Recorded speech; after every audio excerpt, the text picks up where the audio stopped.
¿Alguna vez se ha preguntado de dónde viene el conocimiento acerca del mundo y sus percepciones acerca del mundo? Tengo la teoría de que ese conocimiento viene de los libros, las películas, las series de televisión, en mucha menor medida de las obras de teatro, pero está ahí. Tengo un ejemplo. Cristóbal Colón, cuando llega a América, escribe un cierto número de diarios en los que analiza y describe el nuevo territorio que ha encontrado, y escribe en algún momento que hay caníbales, incluso también muestra personas deformadas, gente que en vez de cabeza tiene un pie gigante. Luego esos diarios se leen en España, gracias a la recuperación de otros autores, y la gente empieza a creer en Europa que efectivamente hay caníbales en América, y que son muchos, y que en todos lados de América hay caníbales y monstruos. Estos condicionamientos son a lo que me refiero cuando digo que hay ciertos textos, películas, que configuran nuestra percepción acerca del mundo. ¿Cómo lo hacen? ¿Y qué consecuencias tiene además para la vida en comunidad, para la economía, para la política? Un ejemplo de ello es el que se ve, por ejemplo, en el Quijote. El Quijote lee bastantes libros de caballería, ya conocemos la historia, y comienza a creer que en el mundo real, en el mundo que está por fuera de los libros, de hecho hay gigantes o hay villanos, enemigos de los caballeros que tiene que derrotar. Así que los libros que ha leído a lo largo de toda su vida son los que condicionan su actuar luego en el mundo. Hay otros textos en el siglo XX que también hablan de esto, pero hablan de la lectura de libros como una condición del imperialismo y del colonialismo.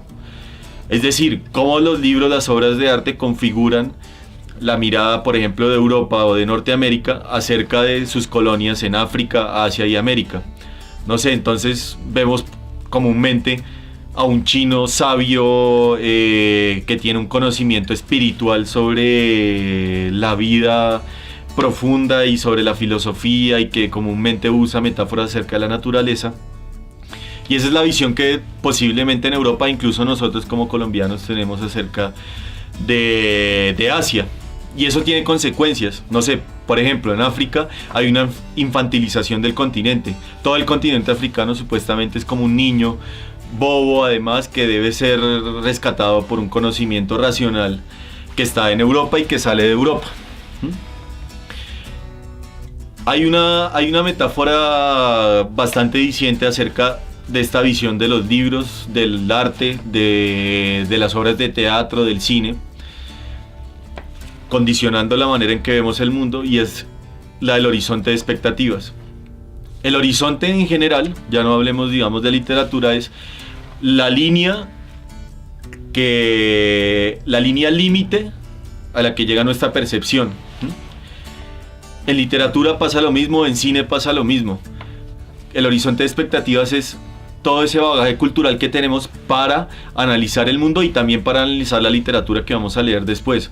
Imaginemos que tenemos un cajón de herramientas y que de ahí sacamos precisamente unas herramientas que nos van a servir luego para confrontarnos con el mundo. También, incluso, no solo percibimos el mundo, sino que también percibimos las obras de arte a través de ese horizonte de expectativas. ¿Cómo se percibe la escritura, por ejemplo? Seguramente muchos de ustedes tienen en la cabeza un escritor romántico en la noche, posiblemente tomando vino, solitario, atormentado por sus problemas, que escribe a toda la carrera un poema que ni siquiera tiene que revisar, no tiene que corregir, sino que lo manda de una al mundo, y la gente queda convencido de que es un genio. Permítanme decirles pues que esa es una imagen que es hecha precisamente para genios. Posiblemente habrá 2 o 3 personas en el mundo que pueden hacer eso: escribir de corrido un texto o pintar un cuadro y no hacerle correcciones, no revisarlo. Pero la mayoría de los mortales pues tenemos que revisar 5 o 10 veces un texto que escribamos. Y en el caso de las ciencias es mucho más diciente porque hay mucha más investigación. Un académico tiene que estar revisando todo el tiempo qué es lo que escribe. ¿Para qué se hace eso? ¿Para qué sirve la planeación? Precisamente para controlar el horizonte de expectativas del que hablaba hace un rato. O, en realidad, para que el autor controle el horizonte de expectativas con mucha más precisión y no le deje esa tarea al lector. Es decir, el lector siempre va a interpretar una obra de arte o un escrito académico, pero es preferible si el autor tiene mucho más control sobre ese horizonte de expectativas. ¿A qué me refiero con esto? Si yo tengo el encargo de escribir un texto para una marca de ropa que está en liquidación, si yo escribo para esa propaganda, digamos, el texto, liquidación total de la existencia, pues quiero que la gente entienda que es que se van a acabar los artículos de esta temporada y que tienen que comprar rápido, y no que alguien venga y me diga que eso es un poema, liquidación total de la existencia. Entonces hay una manera bastante útil y es ponernos de acuerdo en qué vamos a escribir. ¿Cómo se consigue eso? Interpretando los límites y teniendo muy claro cuáles son los límites de nuestro aspecto teórico. Entonces, la cosa es que hay distintos tipos de escritura. Un ejemplo de escritura que es no lineal y es mucho más orgánica y mucho más caótica, por decirlo de alguna forma, es la de Los Simpsons. Los Simpsons siempre el capítulo empieza en un punto y termina en otro totalmente distinto, y es a partir de una ramificación que es tremenda.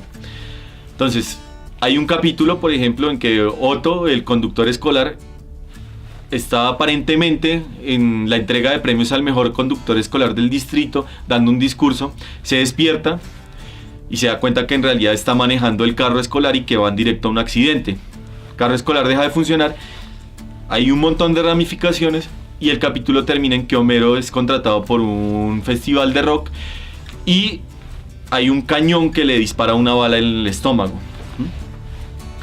Esa escritura es buena, puede servir, pero digamos que en la academia no se usa demasiado, y para nosotros que de pronto no tenemos tanta experiencia en escritura, puede servir más un tipo de escritura mucho más anglosajona, que es una escritura mucho más lineal, mucho más estructurada y que tiene en cuenta tres factores, digamos, etapas del texto.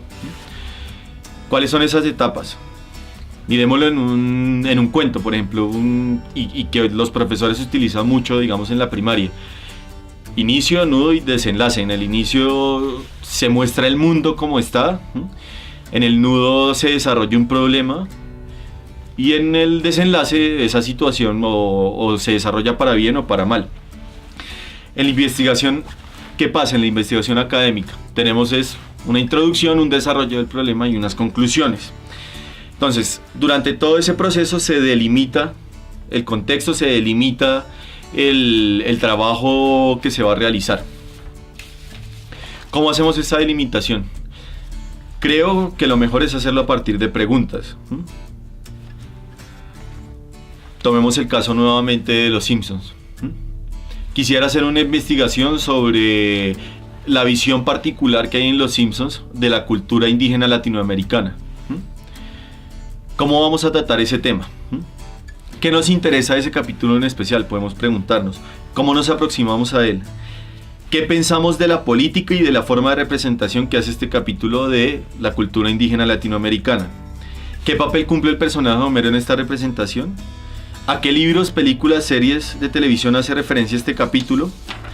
Y por supuesto, mucho antes, tenemos también que relacionarnos con cuál va a ser nuestro objeto de estudio. Entonces, digamos, queremos estudiar Los Simpsons. Listo, ya tenemos eso claro. Todos los capítulos de Los Simpsons, todas las representaciones de América en Los Simpsons. Hay una serie de preguntas que tienen que hilar nuestro imaginario y nuestra investigación. Digamos, se toman 3 capítulos. ¿Cuál de esos se va a tomar? Yo, digamos, acá tengo uno, el viaje misterioso de nuestro Homero. Ahí ya hay un contexto, y lo que hacemos al referirnos a esas preguntas, al preguntarnos, es precisamente delimitar cuál va a ser el área específica que vamos a encontrar. Va a ser la antropología, va a ser la literatura, va a ser la biología, va a ser la física, y en qué nos vamos a centrar específicamente. En cualquier caso, estas preguntas guían el texto, pero además preguntan acerca de quién va a ser el receptor de nuestro texto y cómo nos vamos a comunicar con ese receptor. Así como yo les estoy hablando aquí en este video y me estoy preguntando cierto tipo de cosas como: ustedes son profesores, ¿qué necesitan escuchar? ¿Para qué van a usar este video? ¿Qué tipo de texto van a usar? Entonces hay una serie de preguntas. ¿A quién quiero llegar con este texto? ¿Qué estrategias voy a usar para que me entiendan? Entro en materia al principio del texto y empiezo por hablar de otro tema que luego le dará entrada a mi tema en específico. Entonces estas preguntas, este segundo set de preguntas, nos da pistas acerca del contexto que se va a usar para hacer la investigación. Es decir, cómo me va a comunicar, qué aparato cultural hay alrededor de yo, el autor, y ustedes los receptores, o ustedes los autores y sus alumnos los receptores, para que entiendan qué es la cosa pues tan berraca que quiero decir. ¿Qué hay de por medio también ahí? El tipo de publicación. Es distinto, por ejemplo, hacer una investigación sobre los horóscopos en las revistas de principios del siglo XX para referirnos a la identidad femenina en América, a escribir efectivamente el horóscopo para la revista Tú, diciéndole a las niñas Tauro qué va a ser del resto del 2017 con su vida. Estas consideraciones son culturales y son comerciales. Entonces, no sé, digamos, hay un profesor de física que quiere escribir un artículo y este profesor de física es experto en altas energías. Si va a escribir un artículo sobre la materia oscura o sobre la energía oscura y lo va a escribir para National Geographic, por ejemplo, tiene que preguntarse antes si el receptor, que puedo ser yo, un estudiante o un profesional de literatura, entiendo qué es la materia oscura. Entonces tendría que dar una definición y tendría que hacerlo en un lenguaje que fuera mucho más simple al que, por ejemplo, tuviera que usar cuando escribiera en una revista indexada de la Universidad Distrital. Son dos públicos totalmente distintos. En el primero nos preguntamos, bueno, este estudiante de antropología, por ejemplo, que compra la National Geographic en el Éxito, va a entender a lo que yo me refiero y lo va a entender en el lenguaje que estoy usando. En el otro es, en la revista indexada de la Distrital hay un público académico que conoce de mi tema, que conoce los aspectos, entonces no me voy a detener en explicar qué es materia oscura, sino que voy a entrar en materia de una vez y va a haber todo un universo y todo un lenguaje que todos vamos a entender. En el caso, por ejemplo, de nuestro famoso artículo sobre los horóscopos y su relación con la formación de la identidad de la mujer y el horóscopo efectivamente de la revista Tú. En el primer caso también tenemos un público académico que entiende el tipo de investigación, que entiende que va a ser una revista indexada, y en el segundo pues nos tenemos que convencer de otro lenguaje. Es una niña la que va a leer ese horóscopo, tengo que poner palabras, digamos, más simples, tiene que ser un texto mucho más corto, mucho más eficaz. Hay un caso particular que escuché hace un tiempo, y es el del Instituto Humboldt. En el Instituto Humboldt se hizo un libro que es bastante famoso sobre los humedales, y se les pidió a los profesores del instituto que hicieran artículos sobre los humedales precisamente. Pues los profesores llegaron con textos de 60 páginas cuando el artículo pues iba a ser para un público en general y no se necesitaba eso para nada. Entonces ahí había, por ejemplo, una cosa interesante, y es que los editores nunca les explicaron a los profesores qué tipo de artículo era el que querían y para qué público iba a ser. Y los profesores tampoco se lo preguntaron. Entonces hay un montón de preguntas y un lenguaje en común que tenemos que saber al escribir. Ahora, esas preguntas que yo hago, esas preguntas sobre la materia que voy a tratar y también sobre el tipo de público al que voy a intentar acceder, pues se van a tratar en esa introducción, en ese nudo y en ese desenlace que ya vimos en la estructura. Entonces, para nuestro texto ideal, que se llama Representaciones de lo Indoamericano en un capítulo de Los Simpsons, podríamos empezar en la introducción por hacer esa serie de preguntas. ¿Cuál es el tema que voy a tratar y por qué me interesa? ¿Por qué me interesa esa representación indoamericana en Los Simpsons? ¿Qué aspectos políticos son los que me interesa tratar y por qué ese es un problema? ¿Por qué es un problema que los norteamericanos perciban de determinada forma a los indígenas americanos en ese capítulo. ¿Qué me interesa del tema y cómo lo voy a desarrollar? Esa es precisamente la pregunta que se debe tratar en la introducción. En el desarrollo, ¿qué podríamos hacer? En el desarrollo hay ciertas preguntas que se pueden hacer con relación a los textos y los referentes culturales que tuvieron precisamente los productores y los guionistas de Los Simpsons al plantear el capítulo. El capítulo es muy simple, Marge le está tratando de ocultar a Homero que hay un festival de chile con carne porque sabe que se va a emborrachar. Al final Homero se entera y los dos van. Marge se queda sola, Homero va y come efectivamente chile con carne, y come un chile con carne tan poderoso traído de Guatemala que tiene un viaje psicodélico por su mente. Sube a una pirámide, un coyote lo aconseja y le dice que si ya encontró a su alma gemela. Homero se preocupa, va a su casa al otro día, pues luego de ese viaje psicodélico, y Marge pues está bravísima con él. Homero busca y busca y busca entre sus amigos de bar a ver si encuentra su alma gemela. No la encuentra. Luego se da cuenta de que Marge es su alma gemela en un episodio pues muy bonito en un faro. Entonces, ¿qué textos usan los productores, los guionistas, los directores de Los Simpsons para construir ese capítulo? Esa podría ser una pregunta que se hace en el desarrollo. Claro, el texto que se usa es las enseñanzas de Don Juan de Carlos Castaneda. Entonces uno dice, bueno, estos tipos cogieron un texto que es muy interesante, que sí fue importante en algún momento y que sigue siendo importante. Es un texto literariamente importante, religiosamente importante, culturalmente importante, políticamente importante. Entonces por ese lado uno puede decir, bueno, estos tipos cogieron una representación que sí es certera acerca de lo americano. Sin embargo, todo ese aparato cultural está desligado de la representación que se hace gráfica en el capítulo.